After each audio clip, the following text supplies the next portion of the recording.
በስመ አብ ወወልድ ወመንፈስ ቅዱስ አሐዱ አምላክ አሜን።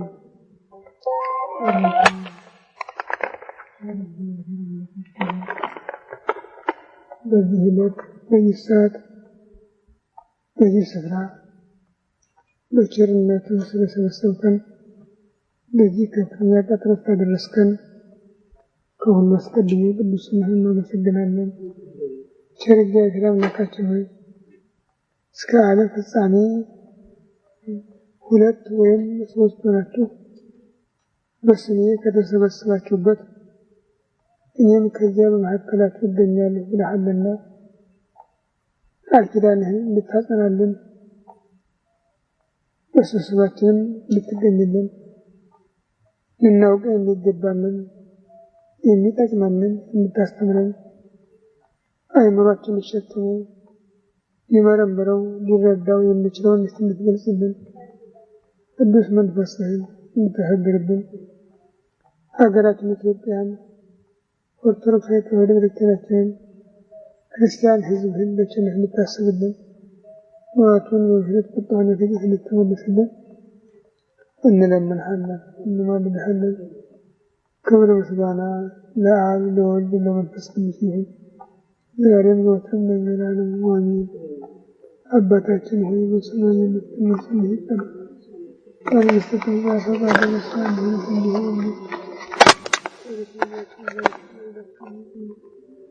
እኛ በደልንህ እንደምናገር ወደ ፈተና አታግባን ከክፉ አድነን እንጂ መንግሥት ያንተ ናት፣ ኃይል ምስጋናም ለዘላለሙ አሜን። እመቤታችን ቅድስት ድንግል ማርያም ስለምናሰላም በሀሳብሽ ድንግል በሥጋሽም የአሸናፊ እግዚአብሔር እናት ሰላምታ ላንቺ ይገባል። ከሴቶች የተለይተሽ አንቺ የተባረክሽ ነሽ፣ የማኅፀንሽ ፍሬ ኢየሱስ ክርስቶስ ምስጉን ነው። ጸጋን የተሞላሽ ደስ ይበልሽ፣ እግዚአብሔር ከአንቺ ጋር ነው። ከተወደደ ልጅሽ ከጌታችን ከመድኃኒታችን ከኢየሱስ ምሕረትን ለምኝልን፣ ኃይላችን ያስረዳን ዘላለሙ አሜን። ኦ እግዚእ ኢየሱስ ክርስቶስ በከመ አበሳይልከ ወምሕረትከ ሠረይ ኃጢአቴ ወኃጢአተ ኩሉ ሕዝብከ። ጌታዬ ኢየሱስ ክርስቶስ እንደ ይቅርታህ እንደ ቸርነትህ ብዛት የእኔንም የሕዝብህንም ኃጢአት አስተስርይ። በማወቅ ባለማወቅ በማሰብ በመስራት በመናገር የተፈጸመውን ሁሉ እግዚአብሔር ይፍታ። እግዚአብሔር ይባርክልን።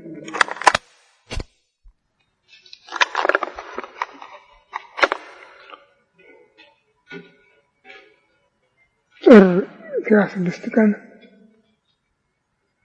1999 ዓመተ ምህረት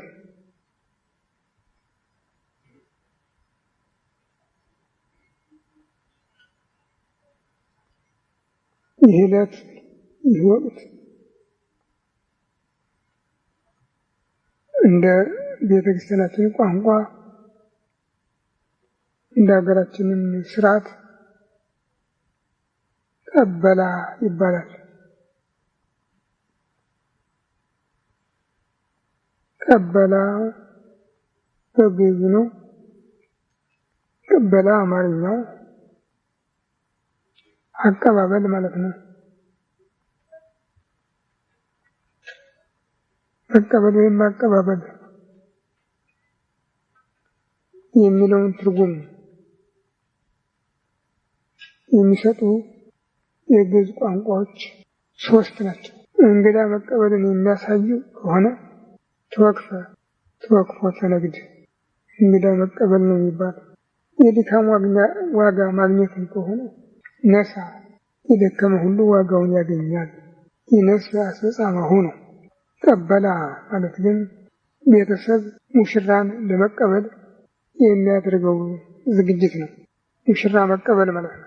ተቀበለ መራዊ ሙሽራን ለመቀበል ነው እና ይህ ዛሬ ያለንበት ወቅት በቤተክርስቲያን ሲነገር ቤተሰብ ሙሽራን ለመቀበል የሚያደርገው ዝግጅት፣ ጥበቃ፣ ጥንቃቄ ይህን የመሰለውን ነገር ነው የሚያሳየው። ዛሬ በፈረንጅ ባህል ቀን ገብቶ ቀን መውጣት መጣ እንጂ በድሮ ጊዜ ሙሽራ ማታ ይገባል፣ ማታ ይወጣል። እንደሱ ነው ደንቡ። ሙሽሪት ቤት የሚሄድ ማታ ነው፣ ከዚያም የሚወጣ ማታ ነው። ወደ ቤቱ የሚመለስ በዛው ሰዓት በዚያው ሌሊት ነው እና የሙሽሪት ቤተሰቦች ማታ ይሸኙታል። የእሱ ቤተሰቦች ደግሞ በመጣበት ሰዓት እስኪመጣ ድረስ ተቀምጠው መጠበቅ ብቻ ነው።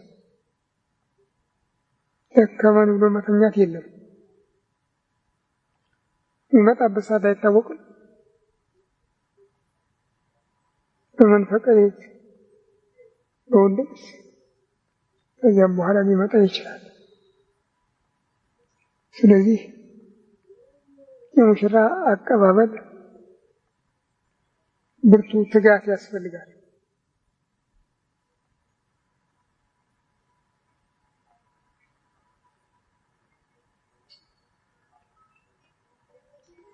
በቤተ ክርስቲያን ስርዓት 2 ቀኖች አሉ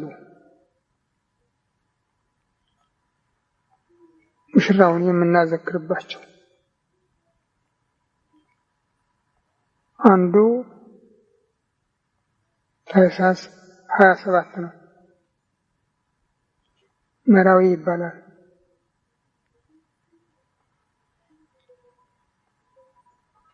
ባለፈውም እንደተነጋገርነው በታኅሳስ ያሉ እሁዶች ከ7 ቀን ጀምሮ ስብከት፣ ብርሃን፣ ኖላዊ እየተባሉ ይጠራሉ። 27 አንዳንድ ጊዜ ኖላዊ ድርብ ሆኖ ይውልበታል። ያለዚያ ግን መራዊ ይባላል። 28 ጌና ይባላል።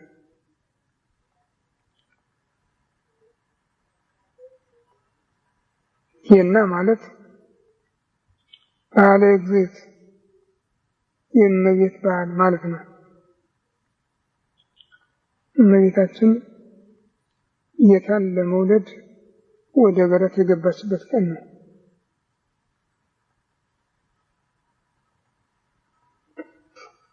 አንዳንድ ጊዜም አማኑኤል ብለን እንጠራለን። ሰው የሆነ አምላክ በስጋ ለመገለጥ የተቀረበበት ቀን ማለት ነው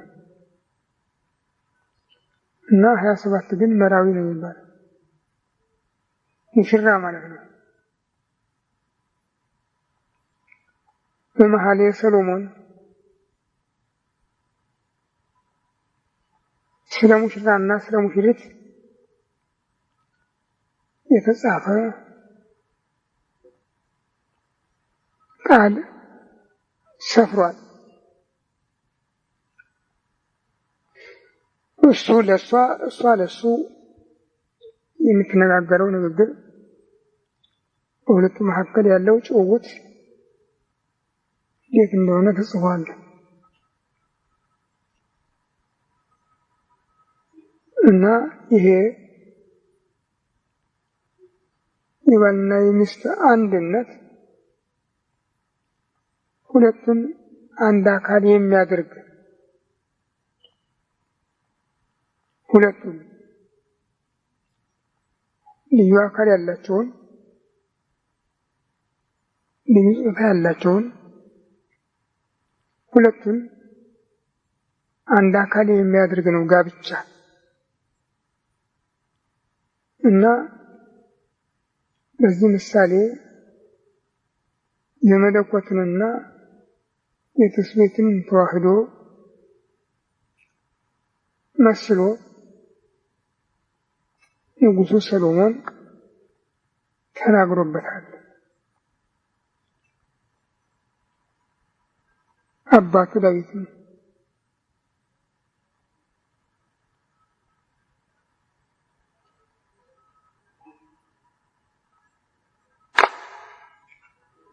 ውእቱሰ ከመ መራዊ ዘይወፅእ እምጽርሁ እሱ ከጫጉላው እንደሚወጣ ሙሽራ ነው ይላል ዳዊት። ከጫጉላው እንደሚወጣ ሙሽራ ነው ነው የሚለው። ከዚያ በፊት ለዓይን ታይቶ ለሕሊና ግምገማ በቅቶ ያልነበረ አምላክ ከቅድስት ድንግል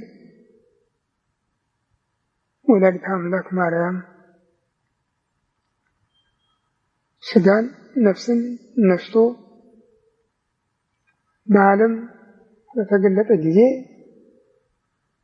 ዓይን የሚመጥነው ሕሊናም እንዳቅሙ የሚመዝነው ሆነ ማለት ነው። ክብሩ፣ ስልጣኑ፣ ጌትነቱ ተቀነሰ ማለት አይደለም። በሰው መጠን ዓይኑ አየው። እንዴት ሆኖ?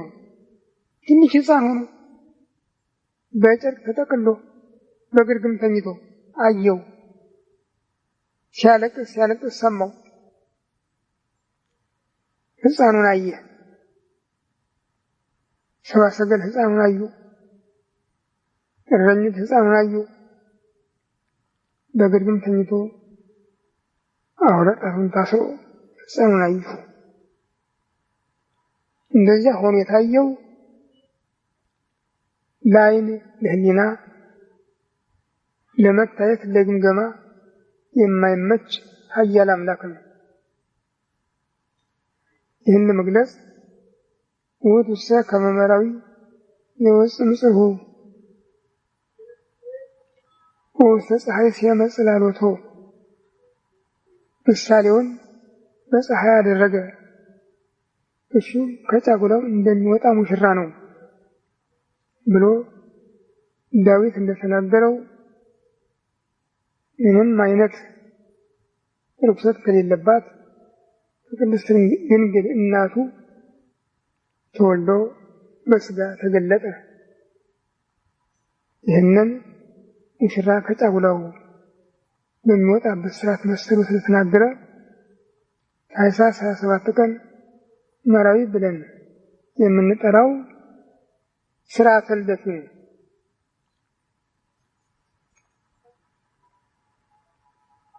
የልደቱ ምስጢር ነው።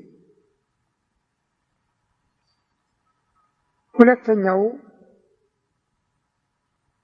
ከዚህ በዐቢይ ጾምና በነነዌ መካከል በጾመ ነነዌ መካከል ያለው ጊዜ ቀበላ ይባላል።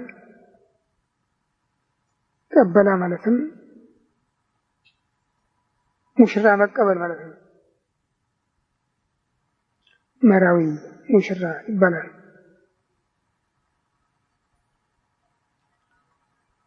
ሙሽራ በሚለው ቃል ጌታም ሰርቶበታል። መጥምቁ ዮሐንስ ሰርቶበታል። ወንጌላዊ ዮሐንስ ሦስቱም በልዩ ልዩ መልኩ ትምህርት ሰጥተውበታል። ጌታ በተናገረው ቅዱስ ማቴዎስ በወንጌሉ በጻፈው በምዕራፍ 25 በምዕራፍ 22 የሙሽራውን ነገር መዝግቦበታል።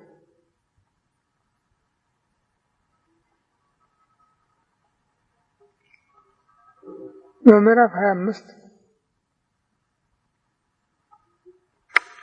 መንግሥተ ሰማይ ሙሽራውን ለመቀበል የተዘጋጁ 10 ደናግልን ቆነጃጅትን ትመስላለች በሚል አርዕስት ነው የሚነሳው። በዚህ ሀገር ቆንጆ ማለት መልካም ማለት ነው። በእኛ ሀገር ግን ቆንጆ ማለት በ14 በ15 ዓመት ዕድሜ ያለች ልጃገረድ የምትጠራበት ነው። ቆንጆ ይሉታል አንዳንድ ሰው ሲናገሩ። ይኸውም የፀጉሯን አቀማመጥ ነው የሚመለከተው። ቁንጮም ይባላል። የሴት ልጅ ፀጉሯን አሰራሩ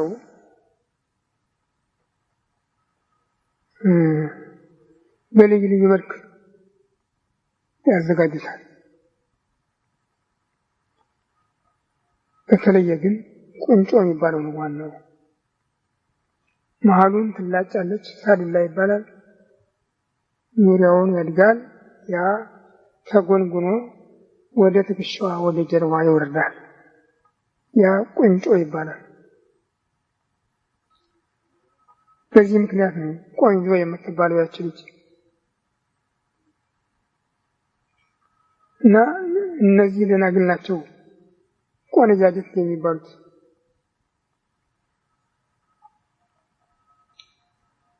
ሙሽራውን ለመቀበል የተዘጋጁ 10 ደናግል ይላል ጌታ። 10 ቆነጃጅት።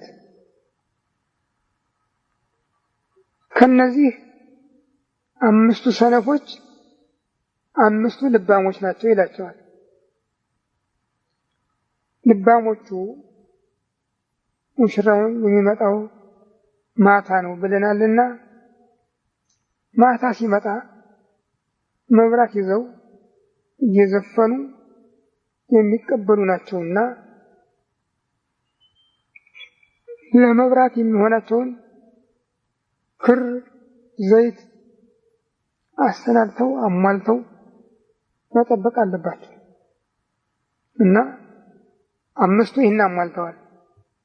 5ቱ ግን ዘይት የላቸውም። ወጎንደዮ መራዊ ደቀሳ ኩሎን ሆኖማ ሙሽራው ስለዘገየ ሁሉም ተኙ አንቀላፉ ይላል ጌታ። ወጊዜ መንፈቀ ሌሊት ውዋ ኮነ በመንፈቀ ሌሊት ሌሊት እኩሌታ ግን ሁካታ፣ ድንፋታ፣ ድምፅ ሆነ። ሙሽራው መጥቷልና ተቀበሉ የሚል በአንድ በኩል ሆታው በሌላ በኩል ጥሪው ያስተጋባ ነበር። ግን ሁሉም ደንግጠው ተነሱ ከየተኙበት። ሆኖም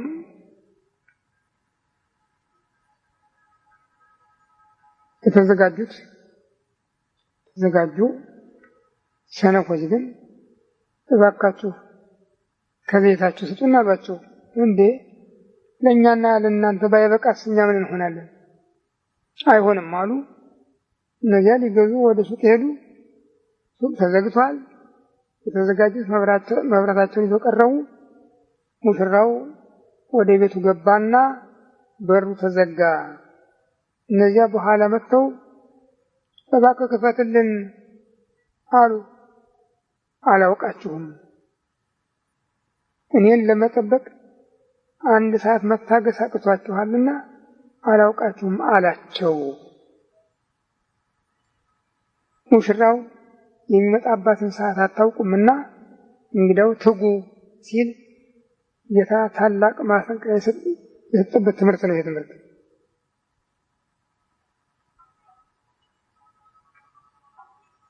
ይህ ትምህርት ምዕመናን ብቻ ሳይሆን በይበልጥ መምህራንን የሚገስጽ ነው። መምህራንን የሚገስጽ ነው። ተምሬያለሁ ማለት ብቻ አይበቃም። ምግባርን ከሃይማኖት፣ ሃይማኖትን ከምግባር አጣምሮ አስተባብሮ አስማምቶ አገናኝቶ አብነት ሆኖ መገኘት ያስፈልጋል። ይሄ ካልሆነ እንዲያው መምህር ነኝ ማለት ብቻ አይበቃም።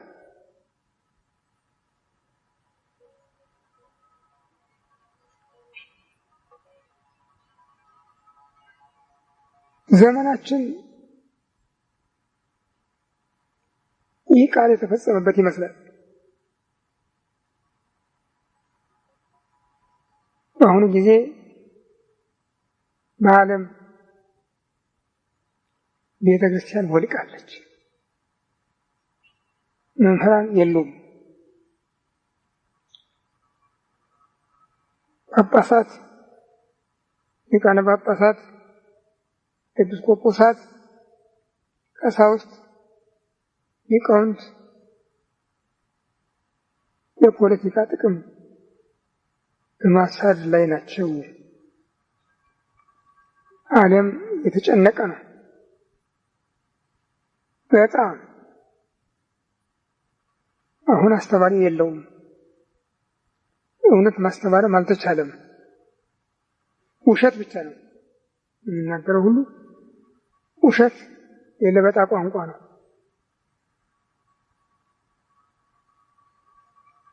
እና በእውነት እኔ በጣም ስጋት ላይ ነኝ። በጣም ያስጨንቀኛል፣ ያሳስበኛል። ምን እንደሆነ ደግሞ አላውቅም። ሳየው በዚያም የምሰማው ሁሉ ውሸት ብቻ ገኖ ስለምሰማ በጣም አዝናለሁ።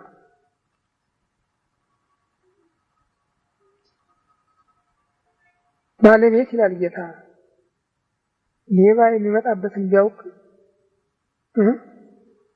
ቤቱን ጠንቆ በጠበቀ ነበረ ነው የሚለው። እናንተም ሙሽራ የሚመጣበትን ሰዓት አታውቁምና ተግታችሁ ነቅታችሁ ጠብቁ ነው የሚለው።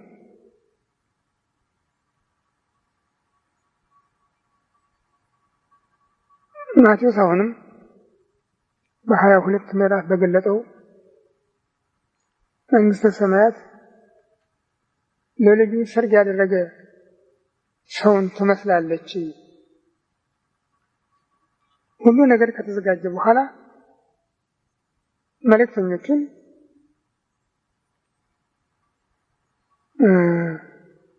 የተጠበቁት ስለቀሩ ሂዱና ያገኛችሁትን ሁሉ ከየአደባባዩ ጥሩ አላቸው።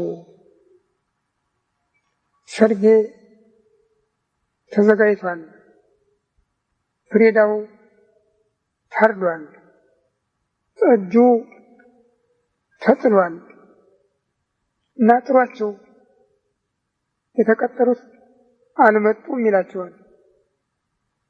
እነሱ ደግሞ ወጥተው ሜዳ ያገኙትን ሁሉ ጠሩ። ቤቱ ይሙላ አላቸው። ቤቱ ሞላ። አሁን ቤቱ ሞልቷል አሉት። ይጎበኝ ሲገባ ግን አንዱ ጭርንቁስ ሙትቶ ያውም ያልታጠበ ለብሶ አገኘ። ይሄ ለምን እዚህ ገባህ? ይሄ እኮ የሰርግ ቤት ነው። በሉ አውጡና ጨለማ ጥርስ ማፋጨት ወዳለበት ጣሉት አለ ይላል።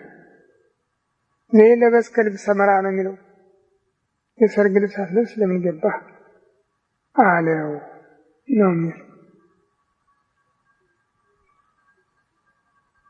ሰርጌ ተዘጋጅቷል። ፍሪዳው ታርዷል። ጠጁ ተጥሏል። ለቀጠርናቸው ግን አልሆነላቸውም። ይላል ጌታ።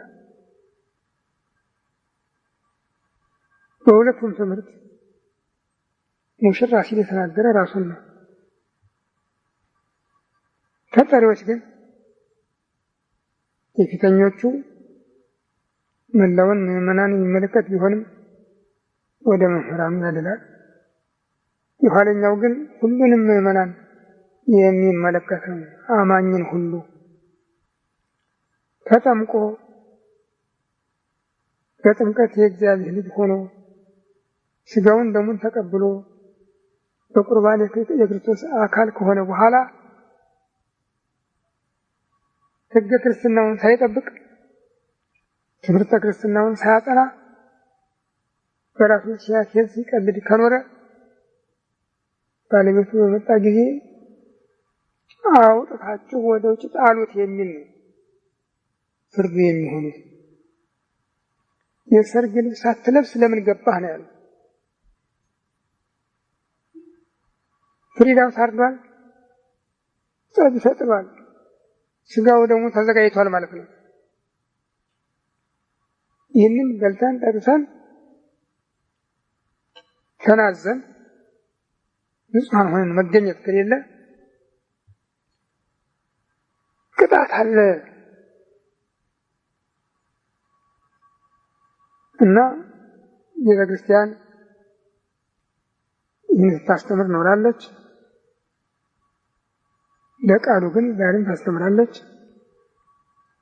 ይሁንና አሁን በስርዓቱ የለችም። በሩ እየተዘጋ ነው።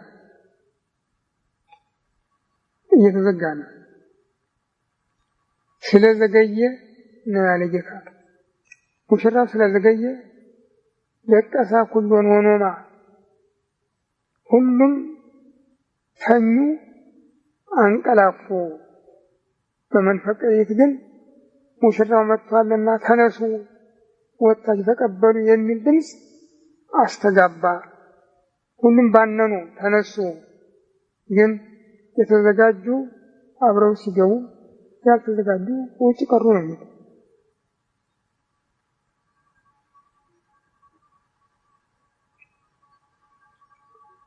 የምናየው ይህንን ነው። በዓለም አሁን ያለው ሁኔታ ሁሉ የሚያሳየን የክርስቶስ ምጽአት እንደቀረበ ነው የሚያሳየን።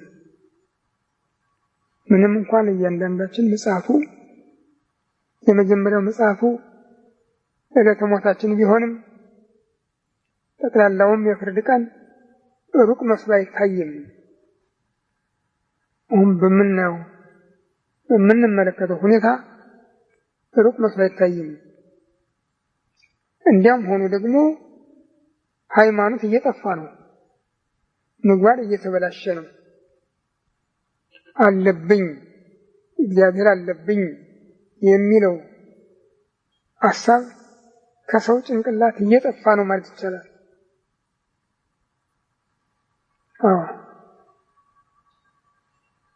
በጣም የሚያስቸግር ነው።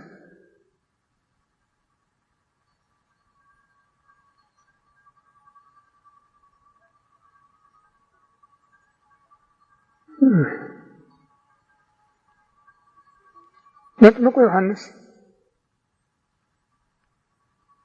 ደቀ መዛሙርቱ ወይም በጊዜ የነበሩት ሰዎች በኑሮ ስርዓቱ ምክንያት ከዓለም የማይገጥም ስለነበረ ሰው የሚበላውን የማይበላ፣ ሰው የሚለብሰውን የማይለብስ፣ ሰው የሚያደርገውን የማያደርግ በመሆኑ ምክንያት መሲህን ለመጣ ቆጥረው መሲህ ለማለት ያስቡ ነበር።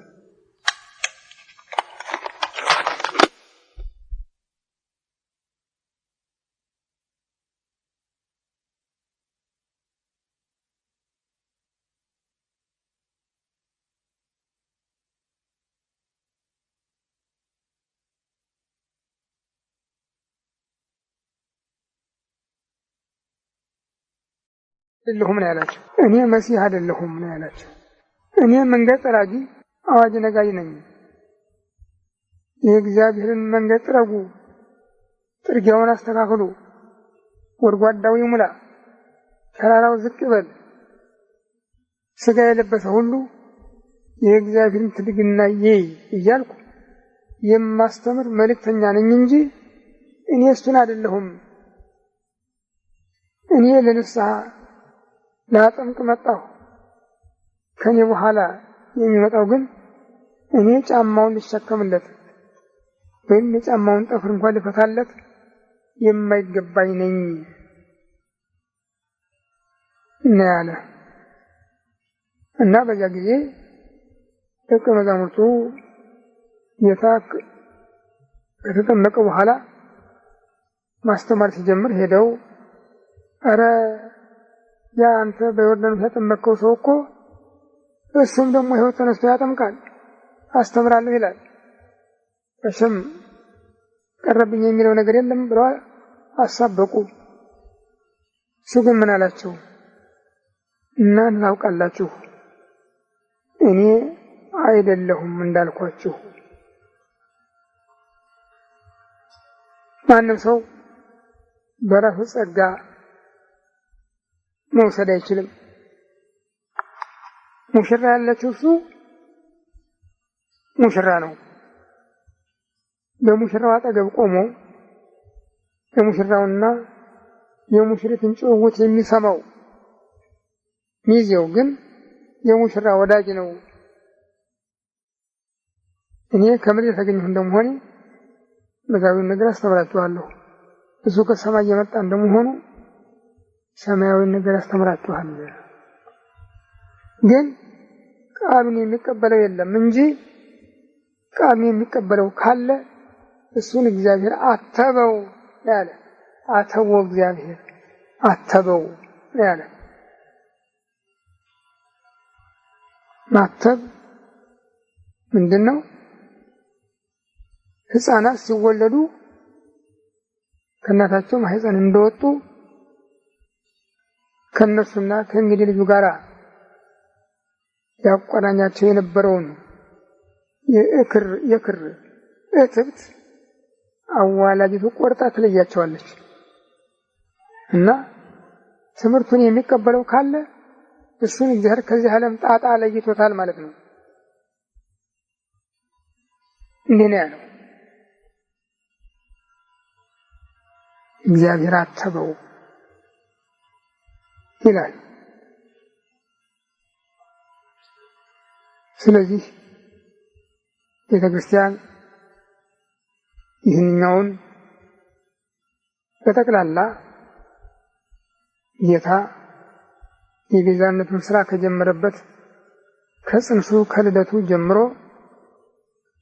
እስከ እርገቱ ድረስ ያከናወነው ስራ መሰረት ዓለምን ወደሱ የምትጠራበት የጾሙ መጀመሪያ ስለሆነ ይህንን የሙሽራ አቀባበል በሚል ቋንቋ ተጠራዋለች። ሁሉም ወደዚያ ግብዣ ተጋብዟል። ሙሽራውን ለመቀበል ተጠርቷል። ግን ንቃት ያስፈልገዋል።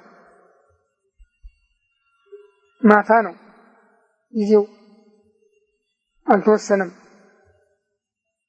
ካለመወሰኑም የተነሳ ትንሽ አንቀላፍቼ ልነሳ የሚባልበት ጊዜ የለም።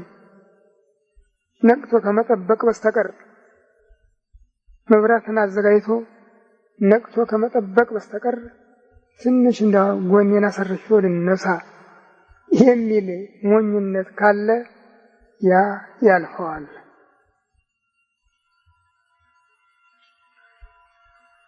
አሁን ያለንበት ሁኔታ እንደሱ ነው። ሁላችንም ትንሽ ከፖለቲካው ትራስ ደገፍ ብለን አረፍ እንድንል እንድናንቀላፋ እንፈልጋለን። ድምፅ ግን ተነሱ የሚል ነው። ተነሱ ሙሽራው መጥቷል የሚል ነው። በዓለም የሚታየው የሚሰማው በሀገራችንም የምናየው የምንሰማው ቅስቀሳ ነው። ለመንቀሳቀስ ከእንቅልፉ ለመነሳት የሚያስብ ግን ያለ አይመስልም።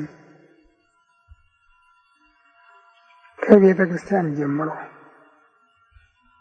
ከመምህራኑ ጀምሮ ሁላችንም ወሬ ስናነፍስ ስናበጥር ነው የምንውለው እና በሩ ከተዘጋ በኋላ ሄደን ብንደበድብ የሚጠብቀን መልስ ምንድነው? አላውቃችሁም የሚለው ነው። አላውቃችሁም እስመ ስእንክን ፈጊሃ ምስሌ አሐተ ሰዓተ ከኔ ጋር 1 ሰዓት መጠበቅ ተስኗችኋልና አላውቃችሁም የሚል ነው።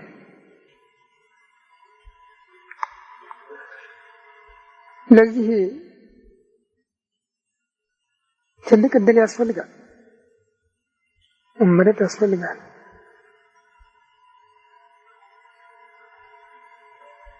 ያሬድ በዚህ ትምህርት ላይ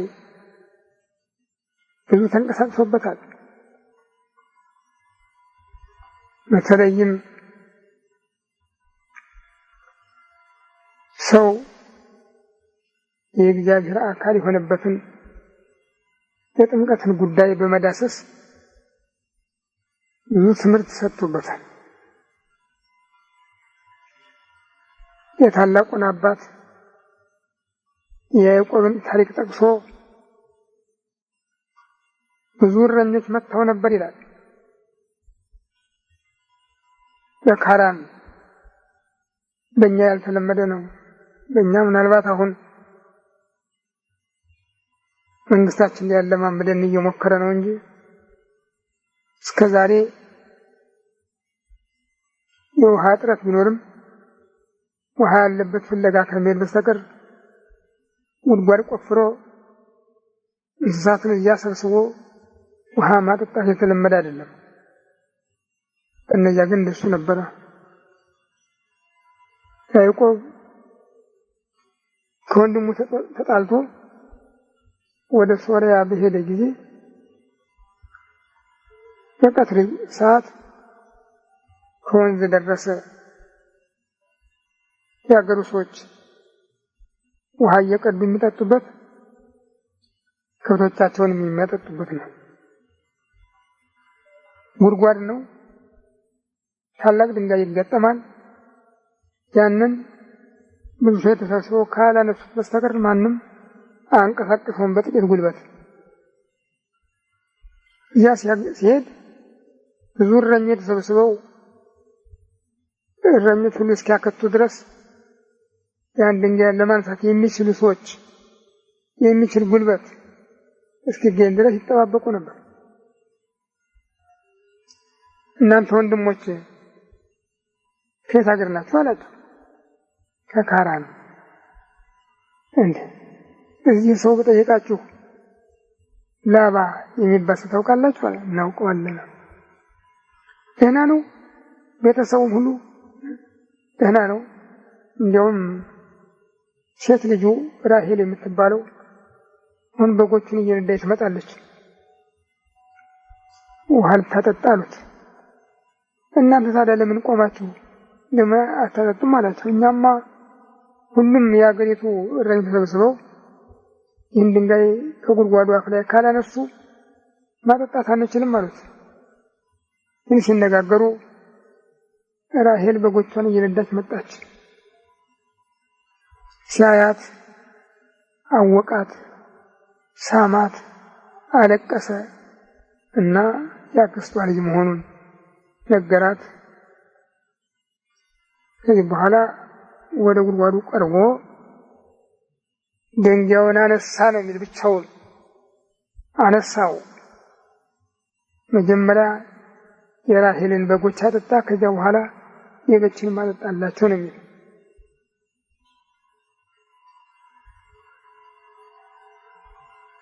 በምን ጉልበቱ ይህን ያደረገው? ሰው ሊሆን ያሰበው አምላክ በወገቡ ስለነበረ ነው የሚል ያሬድ። በወገቡ ስለነበረ ነው። በመጽሐፈ ቀሌምንጦስ ጌታ ለአዳም በሰጠው ተስፋ ስሟ ማርያም ከምትባል ቅድስት ድንግል ልጅ ወልጄ አድንሃለሁ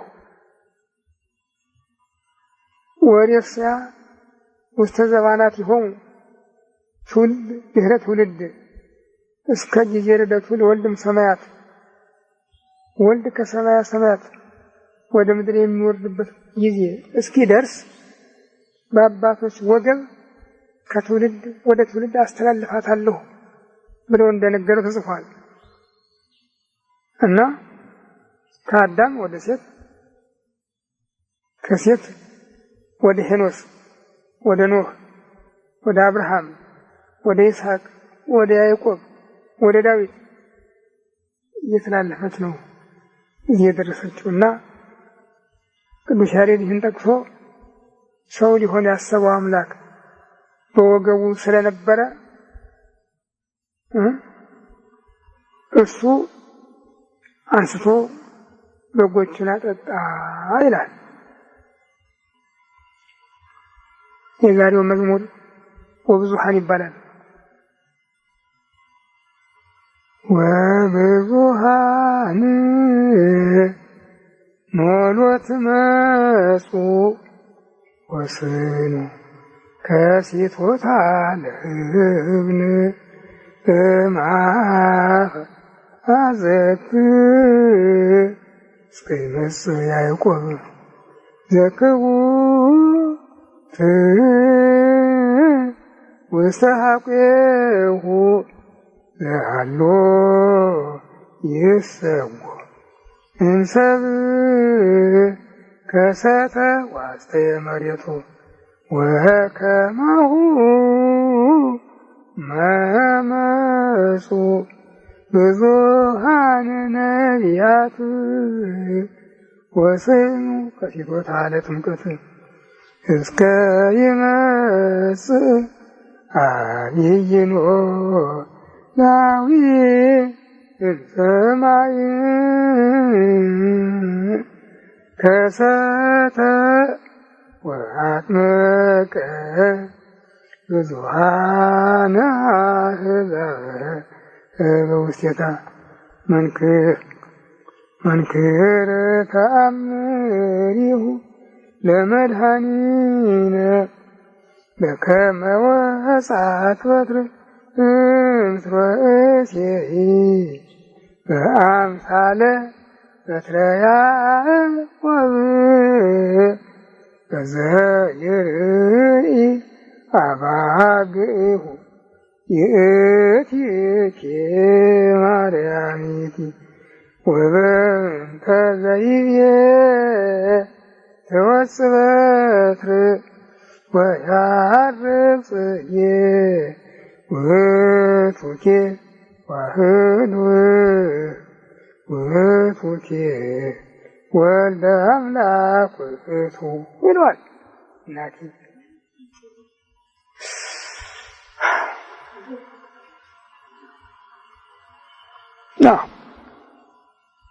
እነዚያ እረኞች እስኪያከቱ ድንጋዩን ማንሳት ተስኗቸው ከነበሩ በኋላ ከሰው ወገን ሰው ሆኖ ሊወለድ ፈቃዱ የሆነ አምላክ በወገቡ ተቋጥሮ የነበረበት ያዕቆብ ድንጋዩን አንስቶ በጎቹን አጠጣ።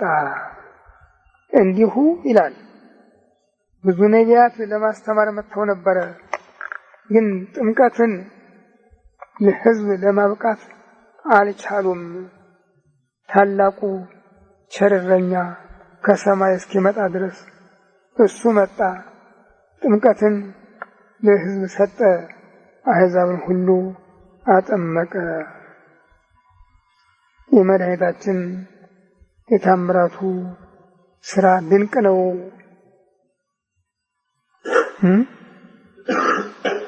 ያዕቆብ በበጎቹ መካከል በጎቹን ሲያጠጣ በመሃል የሚያቆማት ዘንግ ነበረችው። ዝንጉርጉር ይላታል።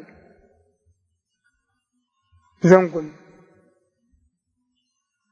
ይሄ በባላገር አለች ዘንግም ሲያበጁ ከጫካ ቆርጦ ያመጡና ያችን አስተካክለው ከመለመሉ በኋላ ይልጧታል። ልጧን ግማሹን ይተውታል። አልፎ አልፎ እየተው ይልጡና ይጠብሷታል። ኋላ ያ ሲላጥ እሳት የነካውና ያልነካው ልዩ መልክ ይፈጥራል። ዝንጉርጉር መልክ ያመጣል። ያዕቆብ እንዲህ አይነት ዘንግ በጎቹ መካከል ያቆም ነበር። እዚያ ሲጠጡ በጎች ያቺ በትሯን እዚያች ውስጥ ሲያዩ በቃ ሁሉም እንደሱ ያለ ይወልዱ ነበር።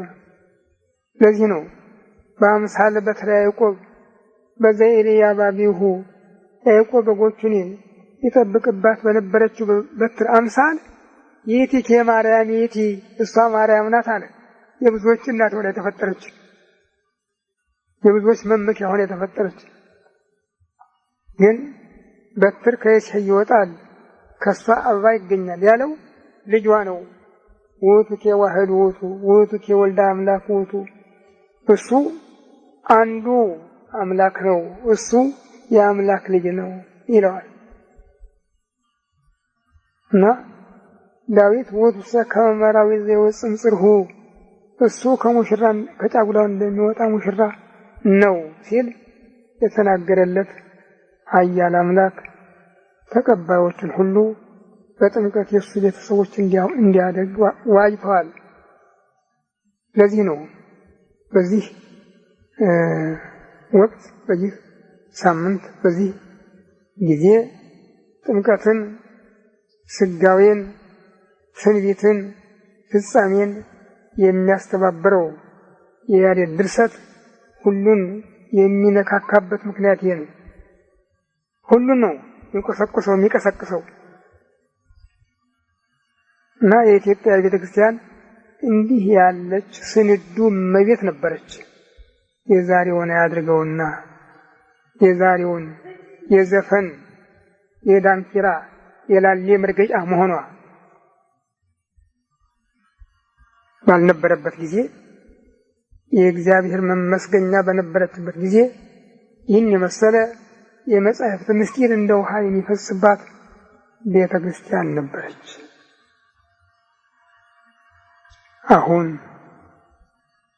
አሁን ተፈንቅላ ወደቀች። በዚህ ሳምንት ሌላም ወሬ እየተጨመረብን ነው። አሜሪካን ያሉት እዚህ ያሉትን አናውቅም ብለው ጳጳሳትን ሾመዋል። እዚህ ያሉት ደግሞ እነሱን ሽረናል ብለው ወስነዋል። እዚህ ያሉትን በጠቅላላ አውርደናል ከስልጣናቸው ብለዋል። ታሪኩ፣ ስራው፣ ሁኔታው የሚያሳዝን ቢሆንም እኔ ግን ጥሩ ነው እላለሁ። አዎ የጠላት ምስክር ከሁሉ የታመነ ነው ይባላል። ሁሉም በራሳቸው ላይ ነው የሚመሰክሩ። ከቤተ ክርስቲያን ውጭ መሆናቸውን፣ ስርዓተ ቤተ ክርስቲያን፣ ሕገ ቤተ ክርስቲያን የማይገዛቸው መሆናቸውን በራሳቸው ነው የሚመሰክሩና ምናልባት እኛ ምን አገባን የሚለው ሁሉ እግሩን ሰብሰብ አድርጎ ቆም ብሎ ስለ ቤተ ክርስቲያን የሚያስብበት ቀን ይመጣ ይሆናል ብዬ ነው የማስብ።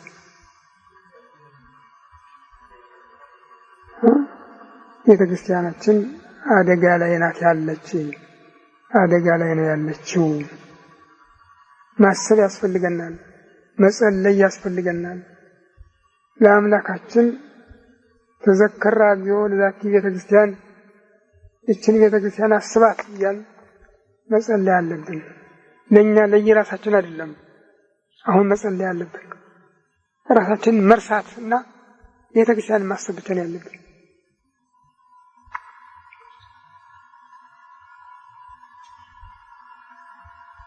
አዝናለሁ። በጣም የሚያስደነግጥ ነገር ነው። ውጭም ያሉት እዚህም ያሉት ሁሉም የመነኩሴ ወንበዴ ተጠራቅሞ ቤተክርስቲያንን ከመሰረቷ ሲያፈልሳት ማየት አሳዛኝ ነገር ነው። መቼም በቀራንዮ የነበሩ ካህናት የአይሁድን ሕዝብ እየቀሰቀሱ ስቀለው ሲያሰኙ እንደዋሉ ዛሬም ያሉ ካህናት ከላይ እስከታይ ተጠራቅመው ቤተክርስቲያንን አፍርሷት ነው የሚሉ ይሄን ያለው ዛሬ።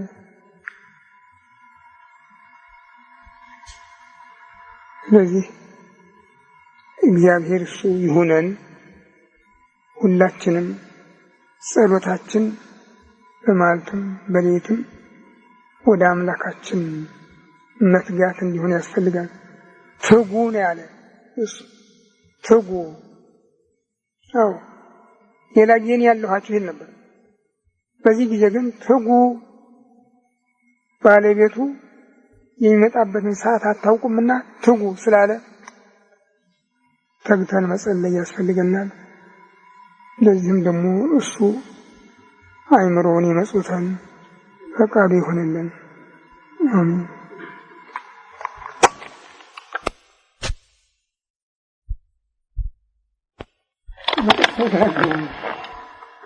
የተሳዳ ኮራቢ የሚባሉት ሲያስተምር የተዘዋወረባቸው ቦታዎች ናቸው እና አልተቀበሉትም። ሁሉም የዮሴፍ ልጅ ነበር የሚሉ እንጂ ወልደ እግዚአብሔር ነው አላሉም። ከነሱ ጋኔን ተሽሎን የተገኘ እንዲያውም አይመርና ከከማ አንተ ቅዱሱ ለእግዚአብሔር አንተ የእግዚአብሔር ቅዱስ እንደሆንክ እናውቃለን።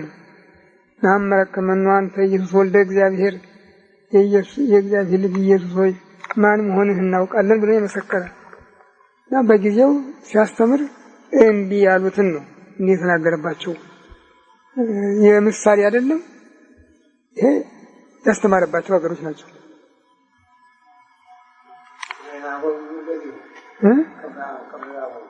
ሁሉም ያው የነበሩ ከተሞች ናቸው፣ የተዘዋወረባቸው ከተሞች ናቸው። እነሱን የመሰሉ ከዚያ ወዲህ አሉ እንደ አዲስ አበባ ያሉ ደንቆሮች።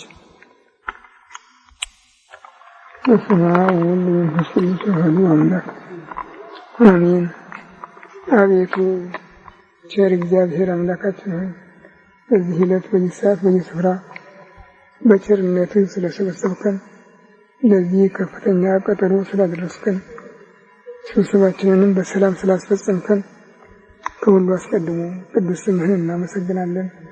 ቸር እግዚአብሔር አምላካችን ሆይ እስከ ዓለም ፍጻሜ እኔ ከእናንተ ጋር ነኝ ብለሃልና ቃል ኪዳንህን እንድታጸናልን፣ እንዳትለየን፣ እንዳትርቀን፣ እንድትታደገን፣ እንድትጠብቀን ከመከራ ሥጋ ከመከራ ነፍስ እንድትሰውረን አገራችን ኢትዮጵያን ኦርቶዶክሳዊ ተዋሕዶ ቤተክርስቲያናችንን ክርስቲያን ሕዝብህን በቸርነት እንድታስብልን መዓቱን በምህረት ቁጣውን በትዕግስት እንድትመልስልን እንለምንሃለን፣ እንማልድሃለን።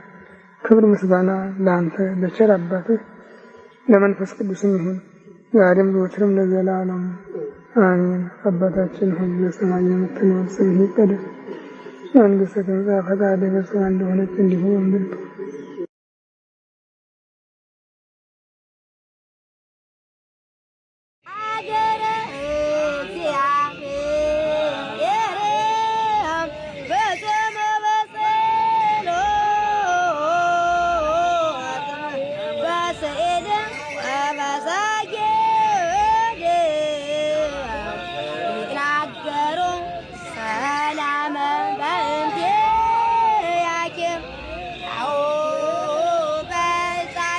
I